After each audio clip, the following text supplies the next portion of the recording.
మంత్రి అజరుద్దీన్ కు శాఖలు కేటాయించారు. మైనార్టీ సంక్షేమం, పబ్లిక్ ఎంటర్ప్రైజెస్ శాఖలు కేటాయిస్తూ ప్రభుత్వం ఉత్తర్వులు జారీ చేసింది.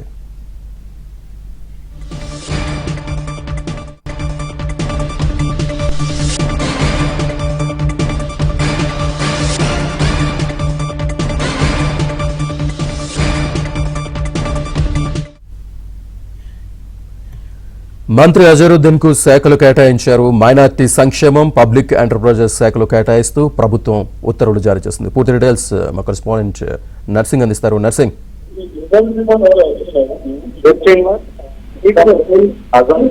మంత్రిత్వ శాఖల పైన 4-5 రోజులుగా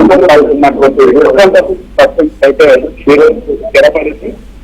ముఖ్యమంత్రి రేవంత్ రెడ్డి దానికి తెరదించారు.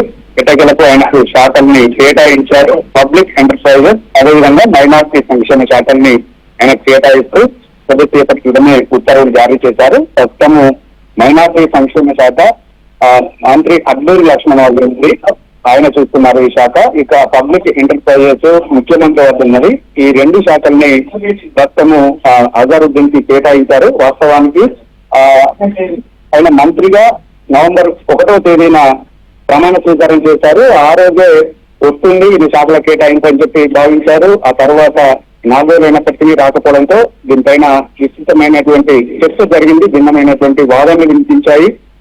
ఆ హోంమంత్రిత్వ శాఖ విషయంలో ఆయన పట్టుబడుతున్నామని చెప్పి దాన్ని కేటాయించడంలో కొంత ఆలస్యం జరుగుతుందని చెప్పి పెద్ద ఎత్తున ప్రచారం జరిగింది. కానీ ఎట్టకేలకు ఆ ప్రచారానికి కూడా తెరపడింది.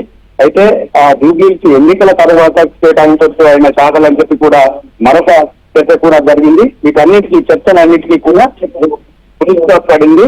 ఆయన వద్ద ఉన్నటువంటి ఒక శాఖ పబ్లిక్ ఎంటర్ప్రైజెస్, అదేవిధంగా అజయ్ వద్ద ఉన్నటువంటి శాఖను ఇప్పుడు అజరుద్దీన్ కి కేటాయించారు. సో ఈ నేపథ్యంలో ఆయన త్వరలోనే ఈ మంత్రిగా ఈ శాఖల బాధ్యతలను కూడా చేపట్టబోతా ఉన్నారు. అందుకు కూడా సంసిద్ధమవుతా ఉన్నారు. అందుకు అవసరమైనటువంటి ఏర్పాట్లని సచివాలయంలో చేస్తా ఉన్నారు.